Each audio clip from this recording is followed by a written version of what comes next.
Os campos estão brancos para a ceifa. Não dizeis vós que ainda há 4 meses até a ceifa? Eu, porém, vos digo: erguei os olhos e vede os campos, pois já branquejam para a ceifa. João capítulo 4, versículo 35, 17 de novembro. Certa vez, Denise, eu e nossa equipe viajamos de ônibus para conduzir grandes campanhas evangelísticas em 8 das maiores cidades da nação da Ucrânia. Em função de havermos estado na televisão durante muitos anos naquelas 8 cidades específicas, prevíamos que milhares de pessoas participariam daquelas reuniões. Enquanto atravessávamos os vastos trigais do leste da Ucrânia, o trigo dourado ondulava de um lado para o outro, enquanto os suaves ventos do fim do verão sopravam a paisagem. Foi tão bonito que Denise e eu pedimos ao motorista para parar, a fim de podermos sair do ônibus e caminhar pelos lindos campos dourados. Em meio àquelas lindas planícies de grãos dourados, pensamos nos vastos campos de colheita espiritual da antiga União Soviética, para onde Deus havia chamado nossa família e nosso ministério. É claro que estávamos pensando especialmente na colheita de almas pelas quais orávamos e pedíamos para ver nas reuniões vindouras. Em meio àqueles lindos campos de trigo, olhamos um para o outro e citamos as palavras de Jesus em João capítulo 4, versículo 35, que diz: Não dizeis vós que ainda há 4 meses até a ceifa? Eu, porém, vos digo, erguei os olhos e vede os campos, pois já branquejam para a ceifa. Ao dizer essas palavras, Jesus estava do lado de fora da cidade de Sicar, em Samaria. Seus discípulos haviam ido à cidade para encontrar comida e Jesus acabara de encontrar a mulher no poço. Ver João capítulo 4, versículo 1 a 27. O encontro de Jesus com aquela mulher foi transformador. Ele passou um longo tempo conversando com ela sobre a vida pessoal dela, respondendo às suas perguntas espirituais e tratando-a com um nível de dignidade que raramente lhe fora concedido. Aquela foi a primeira semente que Jesus semeou no coração de um samaritano. A mulher ficou tão comovida com a compaixão dele que, ao voltar à sua aldeia, disse ao povo: Vinde comigo e vede um homem que me disse tudo quanto tenho feito. Será este, porventura, o Cristo? João capítulo 4, versículo 29. Aquela mulher compartilhou tão entusiasticamente seu testemunho de Jesus que toda a cidade de Sicar foi encontrá-lo. João capítulo 4, versículo 30. Assim, a partir do momento em que Jesus plantou sua semente no coração daquela mulher samaritana, seria apenas uma questão de horas até ele fazer sua primeira grande colheita entre os samaritanos. Isso foi realmente notável. Certamente é frequente levar bastante tempo para obter uma colheita considerável de almas em qualquer nova região do mundo.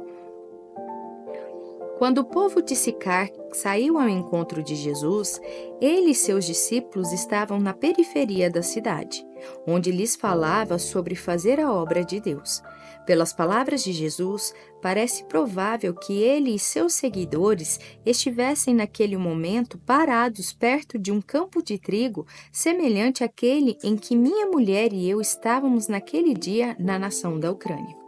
Aparentemente, enquanto falava aos seus discípulos, Jesus estava em uma posição que lhe permitia ter uma visão ampla dos campos de trigo nas proximidades. Enquanto isso, os discípulos estavam tão concentrados no que ele dizia que não percebiam a torrente de pessoas que vinham da aldeia e abriam caminho por meio dos campos até onde eles estavam. Foi nesse momento que Jesus disse aos discípulos: Não dizeis vós que ainda há 4 meses até a ceifa?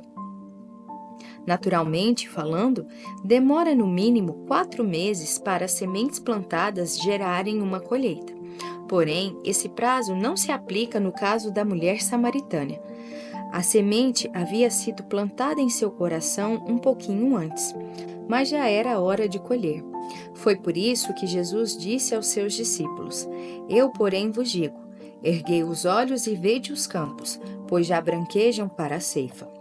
Quando os discípulos se viraram e olharam, puderam ver multidões avançando pelo vasto trigal, dirigindo-se para Jesus. Deve ter sido uma visão surpreendente para os discípulos. Afinal, aquela mulher samaritana havia ido à sua cidade poucas horas antes e já havia uma resposta tão grande ao seu testemunho.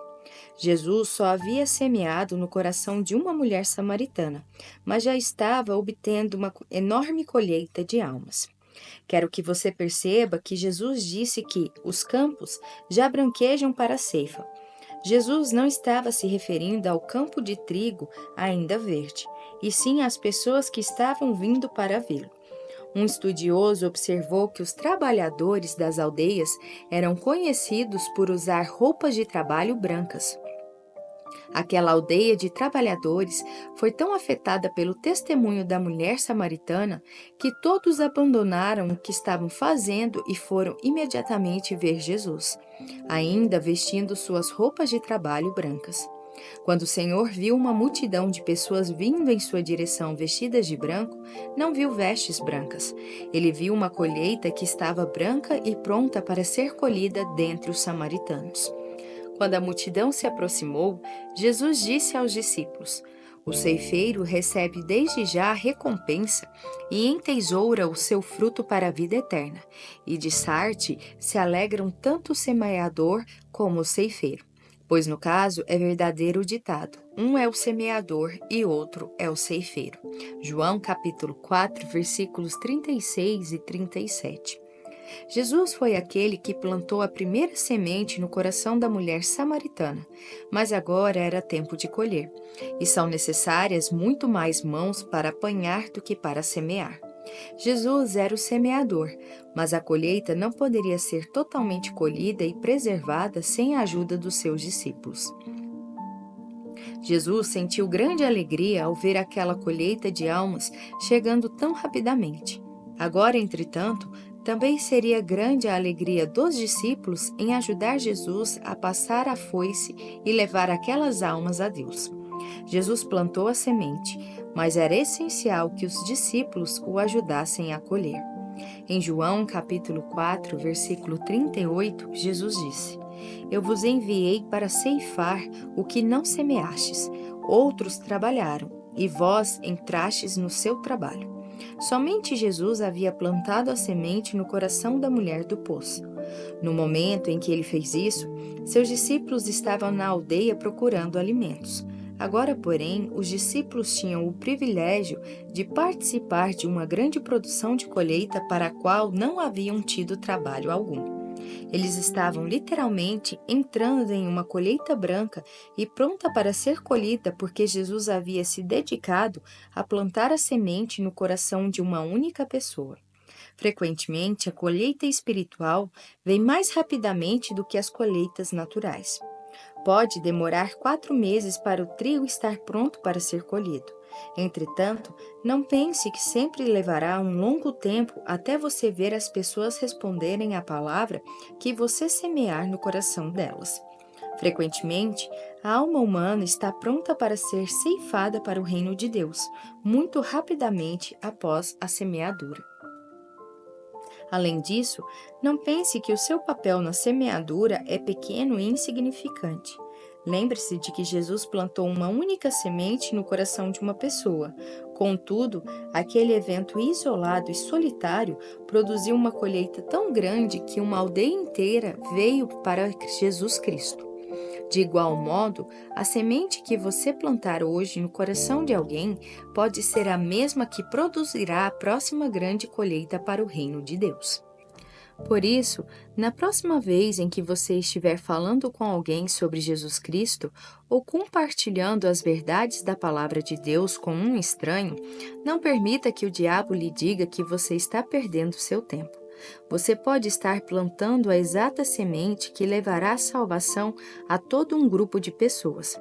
E quando a colheita estiver pronta para ser ceifada, não se sinta ameaçado por pessoas que se unam a você no processo de colheita do que você semeou.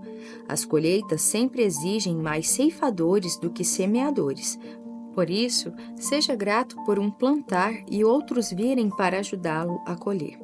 Quando enfim Denise e eu subimos ao palco para pregar às vastas multidões que compareciam àquelas reuniões na Ucrânia, agradeci a Deus por nos dar o tremendo privilégio de pregar a imensa quantidade de pessoas. Porém, agradeci a Ele também por cada pessoa que usa sua própria vida como púlpito, para compartilhar a semente da palavra de Deus com pessoas nas ruas e no trabalho. Independentemente de como ou onde a semente da palavra de Deus é plantada por crentes, toda semente plantada é poderosa e tem efeito eterno. Nunca se esqueça desse fato ao longo do dia, ao usar a sua vida como púlpito para plantar a semente do Evangelho que transforma a vida. Ouça esta oração e veja se ela se encaixa em sua vida. Senhor, nunca percebi o poder que uma única semente poderia exercer sobre um grupo tão grande de pessoas. Erroneamente, pensei que testemunhar a uma pessoa não era tão importante quanto pregar a multidões. Perdoa-me por não considerar o poder de uma única semente plantada no coração humano. Espírito Santo, quero estar pronto quando a colheita chegar. E isso inclui ter à mão um número suficiente de amigos e colegas de trabalho para contribuir e ajudar. Por isso, peço que tu envies um grupo de trabalhadores prontos e dispostos que possam entrar no campo da colheita e ajudar-me a trazer os feixes. Assim eu oro em nome de Jesus. Para refletir. Você consegue pensar em uma história real de como o testemunho de alguém afetou uma nação ou um grupo inteiro de pessoas? Quem deu esse testemunho? Você consegue se lembrar de um momento em que as palavras que alguém lhe falou causaram uma tremenda mudança em sua vida? Quem foi essa pessoa? O que ela lhe disse? Que mudanças ocorreram em sua vida como resultado daquelas palavras? Essa pessoa tem conhecimento de como Deus transformou a sua vida como resultado da semente que ela plantou no seu coração? Se você nunca compartilhou o impacto que as palavras dessa pessoa tiveram sobre você, não pensa que seria apropriado fazê-lo? Curte, comenta e compartilha. E até o próximo devocional.